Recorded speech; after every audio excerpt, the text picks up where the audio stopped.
नमस्कार दोस्तों।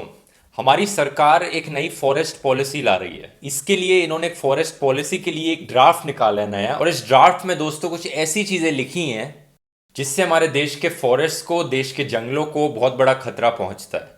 कहीं ना कहीं ये कह लो कि इनको बेचा जा सकता है इंडस्ट्रीज के हाथ में, बड़ी बड़ी कंपनीज के हाथ में हमारे फॉरेस्ट को। आइए जानते हैं।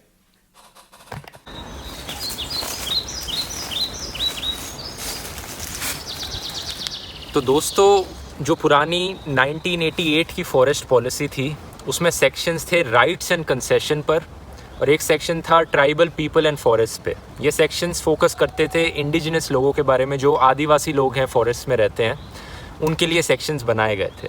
लेकिन जो अब 2018 की ड्राफ्ट पॉलिसी है, इसमें इन दोनों सेक्शन को हटा दिया गया है, और इन दोनों को हटा के 3 नए सेक्शंस ला दिए गए हैं। एक है प्रोडक्शन फॉरेस्ट्री, एक है increase productivity of forest plantations, और एक है फैसिलिटेट फॉरेस्ट इंडस्ट्री इंटरफेस। तो आप देख रहे हो कैसे ट्राइबल्स का जो फोकस होता था फॉरेस्ट पॉलिसी पे, उसको दूर कर दिया जा रहा है, और जो प्लांटेशन इंडस्ट्रीज़ का फोकस है, इंडस्ट्रीज़ आके फॉरेस्ट के लैंड पे कब्जा करेंगी, इनको बढ़ावा दिया जा रहा है। सेक्शन 4.1.1 का डी पार्ट जो है, ये section increase the productivity of forest plantations पर है। इसमें लिखा हुआ है कि ये productivity of forest plantations are poor in most states. तो इनको मतलब है कि फॉरेस्ट से जो इकोनॉमिक बेनिफिट निकल रहा है, प्रोडक्टिविटी हो रही है, वो लो है यहाँ पे।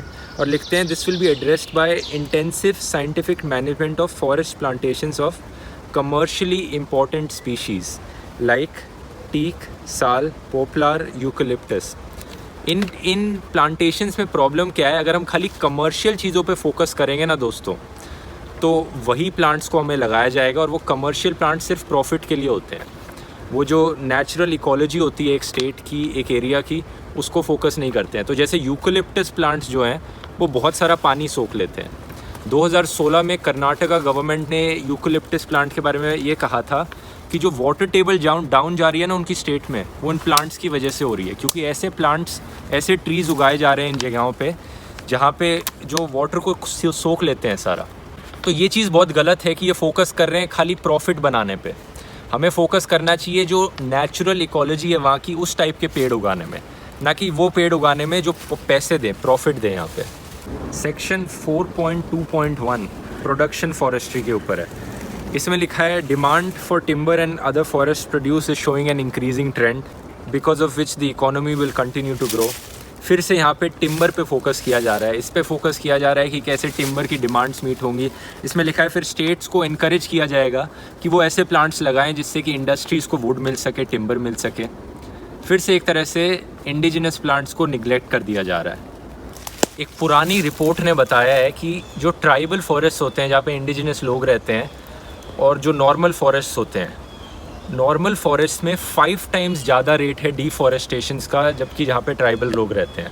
तो कहीं ना कहीं ट्राइबल लोगों की और फॉरेस्ट की एक सिम्बायोटिक रिलेशनशिप कह सकते हो है।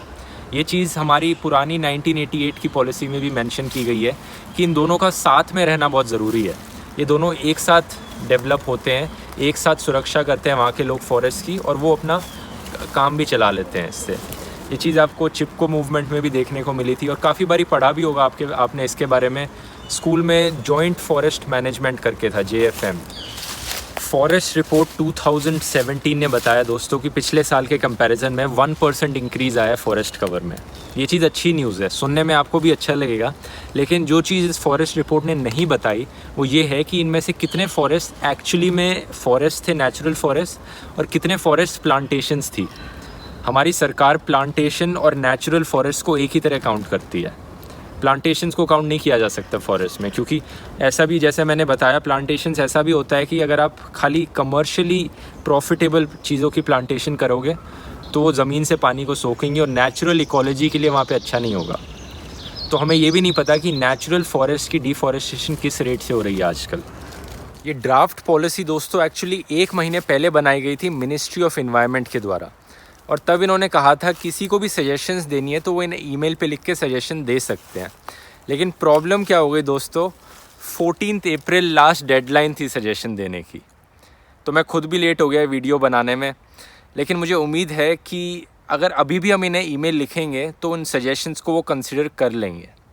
तो क्या सजेशंस होनी चाहिए, इसके लिए मैंने एक इन्वायरमेंटल एक्टिविस्ट से कंसल्ट किया और उन्होंने मुझे स्पेसिफिकली लिख के दिया कि किस सेक्शन में क्या पॉलिसी में चेंज करना चाहिए जिससे कि ये पॉलिसी और बेहतर बन सके। तो वो जो टेम्पलेट ईमेल इन्होंने मुझे लिख के दिया उसका लिंक मैंने डिस्क्रिप्शन में डाला है, आप उसको खोलिए और उसको कॉपी पेस्ट करके इन 3 ईमेल आईडी पे ईमेल कर दीजिए। ये मिनिस्ट्री ऑफ एनवायरनमेंट की ईमेल आईडी है जहाँ पे इन्होंने सजेशन मांगी थी। मुझे उम्मीद है ये कुछ एक्शन लेंगे और जो मिनिस्ट्री ऑफ एनवायरनमेंट के लोग इस वीडियो को देख रहे हैं या फिर जो सजेशंस को पढ़ेंगे, क्योंकि देखिए अगर हमें सही में नेचुरल फॉरेस्ट को बचाना है ना, तो ये जो प्लांटेशंस हैं, कंपनीज़ हैं, इंडस्ट्रीज़ हैं, इन सबको नेचुरल फॉरेस्ट से दूर रखना पड़ेगा। और उतना ही ज़रूरी ट्राइबल लोगों के राइट्स, आदिवासी लोगों के राइट्स भी हैं अगर हमें नेचुरल फॉरेस्ट को बचाना है तो उस ईमेल को लिखिए दोस्तों और इस वीडियो को शेयर कीजिए। और मैं निकलता हूँ वापस घर की ओर इस जंगल से। हम मिलेंगे फिर अगले वीडियो में। धन्यवाद।